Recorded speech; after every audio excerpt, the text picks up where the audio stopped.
Are you a motherless daughter? What if we told you we have 20 years worth of truth treasures, pearls of wisdom, and diamonds of hope to help you with your mother loss? We do, and we share all things mother loss on Nurturing Words, Voices of Experience, a podcast by the Motherless Daughters Ministry. Give yourself some self-care and listen as we discuss grief, regret, anger, redemption, closure, and so much more. Hello, I'm Gladys Bell, your host for today. In this episode, Survival Mode, we will hear from one of our Motherless Daughters Ministry bloggers, C.A. Bleu. Perhaps you can relate to her experiences of grief affecting your relationship with God. As she expresses, the pain of loss can send us into a survival mode where it is hard to see God's hand at work in our lives. It is our hope her story can serve as an encouragement. Even if it takes a long time, healing is possible. Let's listen to her story, detailed in the recent blog, Survival Mode. Struggling through survival mode? Through our suffering, we grow and learn to identify our strengths. We just don't see it at the time. If you are listening to this, odds are that you have survived things you probably thought you wouldn't. You have most likely spent at least one night in the darkness wondering if you would ever see the light again. Maybe you even had a period of time that you stopped searching for the light altogether, until one day when the rays of light began to find their way through to you.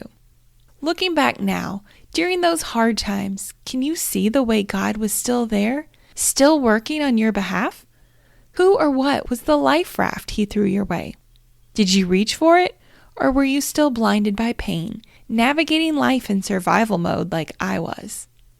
For me, I feel like God has had to work hard.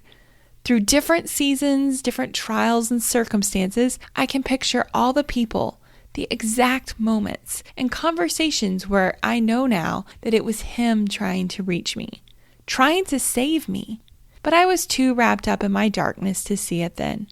I had built a thick concrete wall all around me and could not let anyone in, not even God.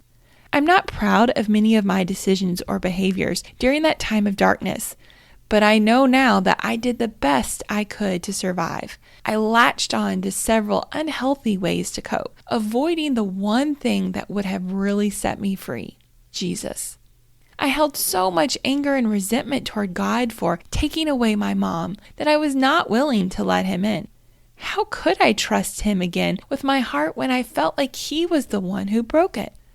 For many of us that lose our mother at a young age, I imagine the unanswered question why is tough to move past. I needed someone to blame for the pain I felt, and that someone was God.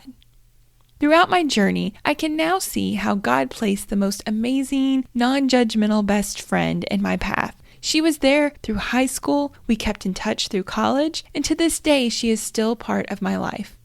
My high school basketball coach ended up being someone that I could reach out to when I spent so many nights home alone, wondering if I would make it through to the next day.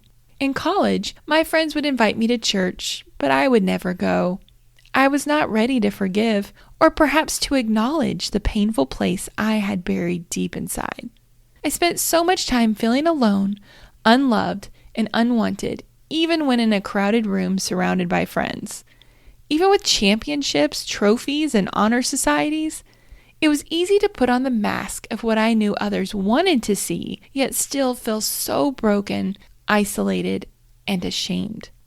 I realize now that throughout most of my life, I have remained in survival mode. When the Motherless Daughters Ministry found me, I was at a breaking point in my life. The battle for my soul had reached its peak, and God was telling me that it was now my turn to step into the ring. I either needed to take that leap of vulnerability to step toward healing, or I think I may have fallen to the bottom of a deep, dark pit. So tearfully and afraid, I took my first step toward the light. 30 years after the sudden death of my mother, I had no idea the grip that the pain of her loss still had on me. I had no idea that my inner child was still afraid, untrusting, and held such a strong fear of abandonment that it played out in every conversation and action. I had been in survival mode all these years and did not realize it. Becoming aware of this was a scary place to be, realizing I needed to let go of the facade of control that I had over my life, giving a voice to the painful memories buried deep inside of me and beginning to learn how they affected my life as an adult. It has been a difficult, eye-opening, and rewarding experience. But it takes courage. Courage to admit that you are not okay. Courage to accept help that is out there and actually face the things that you work so hard to bury just so you could continue to put one foot in front of the other. As I began to realize that I was never truly alone, that God was always with me and a part of me, I was overwhelmed with so many emotions. I felt unconditionally loved, yet full of shame, sadness, and regret. I was not worthy of what Jesus has done for me. Understanding and accepting that Jesus had never given up on me has been a humbling journey. Realizing that His love is not something that we can ever earn is both humbling and freeing. There is freedom found when you are willing to be vulnerable and put your trust in God. Along the path that I have walked, I have learned so much about myself, my faith, and my God. You cannot control your way or behave your way into heaven. You must submit and surrender the power and control you think you have over your life. This is scary and difficult, in particular for those that have suffered through terrible loss and trauma. Those of us who have faced trials and suffering are often shot straight into survival mode. It's in our human nature. But in survival mode, we often lose sight of our spiritual nature. Overrun by the feelings of our humanity in a fallen world, we become led by the flesh and earthly desires when operating in survival mode.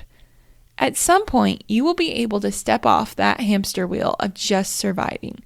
You will take your first breath, realizing that you don't have all the answers, and it is okay if you are not the one in control. Not everyone goes through a period of losing their faith after grief, trauma, or other life circumstances. But those of us who lose their way can still find themselves facing a new dawn. In the absence of what was known or comfortable, we begin to see what God has ahead for us, what God has meant for us all along, and we begin to align our path with His. Throughout our life circumstances, we may have veered off the path of His original plan, but we will always end up where He wanted us to be. There will be a time in your life that you are reawakened to His light. There may even be a specific spot or location where you can visualize when this happened to you, when He finally found His way through to you, where your vision becomes clear as the fog of survival mode begins to evaporate. And if it hasn't happened yet, don't worry, because it will. Our time spent just surviving can last days, weeks, or years. Often we are unaware that this is what is happening in our lives. Or if you're like me, it could even be decades before you realize you have still been going through the motions of survival mode. Before you find the courage to forgive and peel back the layers of grief that are still painfully hiding inside of you. But when that day comes, I pray that you will have the courage to take that vulnerable step forward toward the light of His grace. We're going to take a break. When we come back, we'll continue our chat about motherless daughters. You have a powerful story to tell, and I want you to know your story will resonate with so many in our listening community. Podcasts provide us with opportunities to connect with others, fostering a sense of personal connection through the power and intimacy of one's voice. They can provide an escape, a touch point with the world outside, and a sense of community, and not just for the listeners.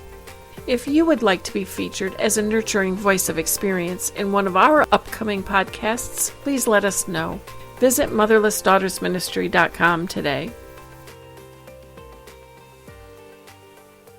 I pray you felt encouragement as you listened to today's story of healing. I was struck by the reminder that no matter how long you have felt stuck in survival mode, healing is possible. Maybe you have been in survival mode for weeks, months, or maybe you can relate to today's story in that you have been stuck for decades. It is never too late to take that first step in faith to find healing. Please know you are not alone. Even when it truly may not feel like it, we can trust we have a loving God who is there for us, maybe in ways we cannot even see. When this story was posted on our blog, the author suggested an accompanying song, Battle Belongs by Phil Wickham. I encourage you to listen to that song. You can find a link in our show notes. It's a powerful reminder of God's work in our lives. One part of the song really stuck out to me. Quote, "When all I see is the battle, you see the victory. When all I see is the mountains, you see a mountain move. And as I walk through the shadows, your love surrounds me. There's nothing to fear now, for I am safe with you." Unquote. It's so easy to be stuck in our grief and unable to see God's mighty hand at work. You may even feel hopeless about life, but I believe there is always hope and healing. We may not see complete healing here on earth, but we can trust God to be there no matter what happens in this life. Thank you for joining us here at Motherless Daughters Ministry. If you need more nurturing words, we encourage you to have a listen to other episodes of this podcast. Don't forget to hit the subscribe or follow button so you can join us again next time.